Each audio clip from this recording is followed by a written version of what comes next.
അമ്മമ്മ ഇത്തവണ സ്കൂൾ തുറന്നപ്പോൾ തൻ്റെ മൂന്നാമത്തെ പേരക്കുട്ടിയെയും സ്കൂളിൽ ചേർക്കാൻ ആ അമ്മമ്മ വന്നിരുന്നു. വീടിനടുത്ത ലോവർ പ്രൈമറി വിദ്യാലയത്തിൽ നിന്ന് 4-ാം ക്ലാസ് കഴിഞ്ഞപ്പോൾ അവനെയും ഹോസ്റ്റൽ സൗകര്യമുള്ള സ്കൂളിലേക്ക് കൊണ്ടുവരികയായിരുന്നു. മൂത്ത രണ്ടുപേരെയും ഇതേ പ്രായത്തിൽ തന്നെയാണ് ആ സ്കൂളിലേക്ക് അമ്മ കൊണ്ടുവന്നത്. അവരിൽ മൂത്തവൻ ഇപ്പോൾ 9-ലെത്തി, താഴെയുള്ളയാൾ 7-ലും. ഇനി അമ്മമ്മ തൻ്റെ ചെറിയ വീട്ടിൽ ഒറ്റയ്ക്കാണ്. ഒന്നോർത്താൽ അമ്മമ്മയ്ക്ക് ആശ്വാസമാണ്. എന്നാൽ ചിന്തകൾ പെരുകുന്തോറും മഹാസങ്കടങ്ങളും. 4 വർഷം മുമ്പ് മൂത്ത കുട്ടിയെ സ്കൂളിൽ വിടാൻ വന്നപ്പോഴാണ് അമ്മമ്മയെ ആദ്യം കാണുന്നത്. കരച്ചിൽ വടുകെട്ടിയ മുഖം മനസ്സിന്റെ ഭിത്തിയിൽ പതിഞ്ഞു കിടന്നു. വെപ്രാളപ്പെട്ട നടത്തം പൊറുതിക്കെട്ട ജന്മത്തിൻ്റെതാണെന്നും ഞാൻ തിരിച്ചറിഞ്ഞു. കൂടെയുള്ള കുട്ടിക്ക് ഹോസ്റ്റലിൽ താമസിക്കാനൊന്നും താല്പര്യമില്ലായിരുന്നു. അമ്മമ്മയുടെ സാരിയിൽ തൂങ്ങി അവൻ ചിണുങ്ങിയത് ആ സ്കൂളിൽ തന്നെ ചേർക്കേണ്ട എന്ന് പറയാനാണ്. ചെറിയ കുട്ടിയല്ലേ, ഹോസ്റ്റൽ ജീവിതം സ്വീകരിക്കാനൊന്നും ആയിട്ടില്ലല്ലോ. അമ്മമ്മയുടെ സ്നേഹം നുകർന്ന് മതിയായിട്ടുണ്ടാവില്ലല്ലോ അവന്. അന്നേരം അമ്മമ്മയുടെ കണ്ണു നിറഞ്ഞു. ഉറഞ്ഞുകൂടിയ സങ്കടങ്ങൾ അലിഞ്ഞൊഴുകാൻ തുടങ്ങി. പൊന്നുമക്കളെ എത്ര ലാളിച്ചാണ് തൻ്റെ കൂത്തിയടങ്ങുക എന്ന് അമ്മമ്മ എന്നോട് തിരിച്ചു ചോദിച്ചു. 3 മക്കളുടെ ഭാരം താങ്ങാൻ കഴിയാത്തത് കൊണ്ടാണ് മൂത്തവനെ ഹോസ്റ്റലിൽ ചേർക്കാൻ തീരുമാനിച്ചത്. അമ്മയില്ലാത്ത 3 മക്കളെയാണ് താൻ പോറ്റുന്നതെന്ന് അമ്മമ്മ പറഞ്ഞപ്പോൾ മുഖത്തെ ചുളിവുകളിലേക്കും കറുത്ത പാടുകളിലേക്കും ഞാൻ നോക്കി. തേവി പറ്റിപ്പോയ കിണറാണ് മുമ്പിൽ. എന്നാലും പൊടിയുന്നുണ്ട് തെളിഞ്ഞ്. എത്ര ദൂരത്ത് നിന്നാണ് ആ അമ്മമ്മ വരുന്നത്. അവനെ സ്കൂളിലും ഹോസ്റ്റലിലും ചേർത്തു മടങ്ങിപ്പോകുമ്പോൾ അമ്മമ്മ ഇനി കരഞ്ഞു. അങ്ങനെ കരയുന്ന ഒരു അമ്മമ്മയെ ജീവിതത്തിൽ ആദ്യമായി കാണുകയായിരുന്നു. അത്രയ്ക്ക് പെരുകുന്ന സങ്കടങ്ങളുടെ അർത്ഥം പിന്നീടാണ് എനിക്ക് മനസ്സിലായത്. വിധവയാണ് അമ്മമ്മ. 3 പേരക്കുട്ടികളെയും പോറ്റി വളർത്താൻ അമ്മമ്മ തന്നെ അധ്വാനിക്കണം. 3-ാമത്തെ പേരക്കുട്ടിക്ക് 2 വയസ്സുള്ളപ്പോഴാണ് കുട്ടികളുടെ അമ്മ മരണപ്പെടുന്നത്. ആ മരണം സാധാരണ മരണമോ ദുർമരണമോ ആയിരുന്നില്ലെന്ന് അമ്മമ്മ പറഞ്ഞപ്പോഴാണ് അമ്മമ്മയുടെ കണ്ണീർ തിളങ്ങുന്ന ഒരു സൂചിയായി മാറിയതും എൻ്റെ കണ്ണിൽ കൊണ്ടതും എനിക്ക് കണ്ണീർ പൊടിഞ്ഞതും. ആ മകൾ ഒരേ ഒരു മകളായിരുന്നു, ആണും പെണ്ണുമായിരുന്നു. അവളുടെ ഭർത്താവ് തികഞ്ഞ മദ്യപാനിയായിരുന്നു. കലഹിച്ച ജീവിതത്തിൽ നിന്ന് തന്നെയാണ് 3 കുട്ടികളും പിറന്നത്. ലാളിച്ചു വളർത്തിയ തൻ്റെ മക്കളെ അമ്മമ്മ ഒരിക്കലും ജോലി ചെയ്യാൻ വിട്ടില്ല. പകരം അമ്മമ്മ പണിയെടുക്കാൻ പോയി. അമ്മമ്മ പണി ചെയ്ത് കൊണ്ടുവരുന്ന പണം കൊണ്ടെങ്കിലും അവൻ്റെ മുഖം തെളിയട്ടെന്നും കലഹമില്ലാതാവട്ടെ എന്നും അമ്മമ്മ ആഗ്രഹിച്ചു.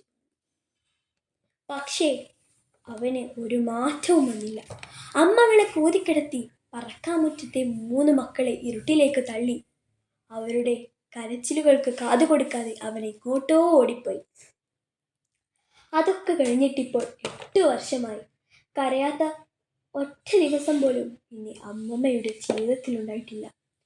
പേരക്കുട്ടികൾക്കു വിളമ്പിക്കൊടുക്കുന്ന കഞ്ഞിയിൽ കണ്ണീരുപ്പ് എത്ര വീണണിഞ്ഞിട്ടുണ്ടെന്നും അമ്മയ്ക്കറിയില്ല. ഹോസ്റ്റലിലുള്ള കുട്ടിയെ ഇടയ്ക്ക് വന്നു കാണും അമ്മമ്മ. അവൻ്റെ ആവശ്യങ്ങളും ആവലാതികളും കേൾക്കുമ്പോൾ തുണിസഞ്ചിയിൽ നിന്ന് പിന്നിക്കേറിയ പേഴ്സ് പുറത്തെടുത്ത് അമ്മമ്മ നിന്നു പരുകുന്നത് ഞാൻ കണ്ടിട്ടുണ്ട്. ചില്ലറത്തുട്ടുകളിൽ കണ്ണീര് നനച്ച് അമ്മമ്മ അവന് കൊടുക്കും. വാശി പിടിച്ചിട്ട് കാര്യമില്ലെന്ന് അറിയാവുന്നത് കൊണ്ട് അവൻ അത് മേടിക്കും. എത്രയോ തവണ ഞാനിത് കണ്ടിട്ടുണ്ട്. 2 വർഷം കഴിഞ്ഞപ്പോൾ 2-ാമത്തവനെയും ഹോസ്റ്റലിൽ ചേർത്തു. ഇപ്പോൾ 3-ാമത്തവനെയും. കണ്ണീർ നനച്ചു നൽകേണ്ട ചില്ലറത്തുട്ടുകളുടെ എണ്ണം വർദ്ധിക്കുകയാണ്. ആ പേഴ്സാവട്ടെ കൂടുതൽ പിന്നിക്കേറുകയും ചെയ്തിരിക്കുന്നു. 3 കുട്ടികളെയും ഹോസ്റ്റലിൽ കൊണ്ടുവിടുത്തതോടെ അമ്മമ്മ വല്ലാതായിട്ടു. മക്കളുടെ ചൂടില്ലാത്ത വീട്ടിൽ അമ്മമ്മ തണുത്തു വിറയ്ക്കുന്നു. ശരിക്കും ഉറങ്ങാൻ പറ്റുന്നുണ്ടാവില്ലെന്നറിയാം. ഏകാന്തത അസഹനീയമായിരിക്കും. അമ്മയില്ലാത്ത കുട്ടികളെ നെഞ്ചോട് ചേർത്ത് പിടിച്ചാണ് വളർത്തേണ്ടതെന്ന് അമ്മമ്മയ്ക്ക് അറിയാനിട്ടല്ല, അവരുടെ ആവശ്യങ്ങളൊന്നും നിറവേറ്റാൻ കഴിയാത്തതുകൊണ്ടും അവരുടെ പഠനത്തെ ചൊല്ലി വലിയ പ്രതീക്ഷകൾ ഉള്ളതുകൊണ്ടും മാത്രമാണ് അവരെ ഹോസ്റ്റലിൽ വിട്ടത്. ഇപ്പോൾ ഇടയ്ക്കിടെ 3 പേരെയും കാണാൻ വരും. അമ്മമ്മയുടെ കാതുകൾ നഗ്നമാണെന്ന് മുമ്പ് തന്നെ ഞാൻ ശ്രദ്ധിച്ചിട്ടുണ്ട്. സൂര്യകിരണങ്ങൾ നിറങ്ങളൊക്കെയും കവർന്നെടുത്തു കൊണ്ടുപോയ ഒരേ ഒരു സാരിയാണ് അമ്മമ്മ എന്നും ധരിക്കാറ്. ഈയിടെ മറ്റൊന്നും കൂടി ഞാൻ ശ്രദ്ധിച്ചു. അമ്മമ്മ ചെരുപ്പും ധരിക്കാറില്ല. ഭൂമിയുടെ കാതിൽ മഹാസങ്കടങ്ങൾ അറിയിക്കുന്ന പാഠങ്ങൾ പൊട്ടിയിട്ടുണ്ട്. 3 മക്കളെയും സ്റ്റാഫ് റൂമിൽ കൊണ്ടുവന്ന് അവരുടെ അധ്യാപകരെ കാണും അമ്മമ്മ. എൻ്റെ മക്കളെ പൊന്നുപോലെ നോക്കണേ എന്ന് യാചിക്കും. പഠിപ്പിച്ച് കരകയറ്റണേ എന്ന് പറയും.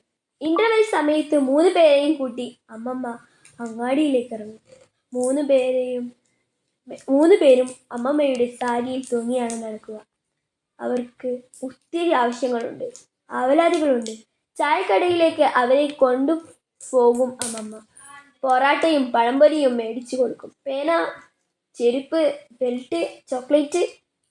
അവരുടെ ചെറിയ ചെറിയ ആവശ്യങ്ങൾക്ക് അവസാനമില്ല. അച്ഛനും അമ്മയുമുള്ള കുട്ടികളുടെ ബെഞ്ചിലാണ് തൻ്റെ മക്കൾ ഇരിക്കുന്നതെന്ന് അമ്മമ്മയ്ക്കറിയാം. അതിൻ്റെ സങ്കടങ്ങളൊന്നും അവർക്കുണ്ടാവരുത്. അമ്മമ്മ മടങ്ങിപ്പോകുന്ന നേരം ക്ലാസ്സിലെ ടീച്ചറോട് ശാസന പോലും വകവയ്ക്കാതെ ഏറ്റവും ഇളവൻ വാതിൽക്കൽ ചെന്നു നിന്ന് അമ്മമ്മേ എന്ന് ഉറക്കെ വിളിച്ചതും ഒരിക്കൽ ഞാൻ കേട്ടു. എൻ്റെ വേവലാതി പക്ഷെ അതൊന്നുമല്ല. കുട്ടികൾ വളരുകയാണ്. പഠനത്തിളപ്പിൻ്റെ ലോകം വളരെ പെട്ടെന്ന് അവരെ മാറ്റിമറിക്കും. വെയിലിലൂടെ നടന്ന് നടന്ന് നിറം മങ്ങിയ അമ്മമ്മയുടെ സാരിയിലേക്ക് വെറുപ്പോടെ അവർ നോക്കും. അന്നേരം അമ്മമ്മയുടെ കണ്ണുകളിൽ നിന്ന് പിൻവാങ്ങുമായിരിക്കും. പാദങ്ങളിലെ വിള്ളലുകൾ ചോരയായി. വയ്യ, അമ്മമ്മയെക്കുറിച്ച് ആലോചിക്കാനേ വയ്യ. ഇലഞ്ഞി പൂമണമുള്ള നാട്ടുവഴികൾ. പി. സുരേന്ദ്രൻ.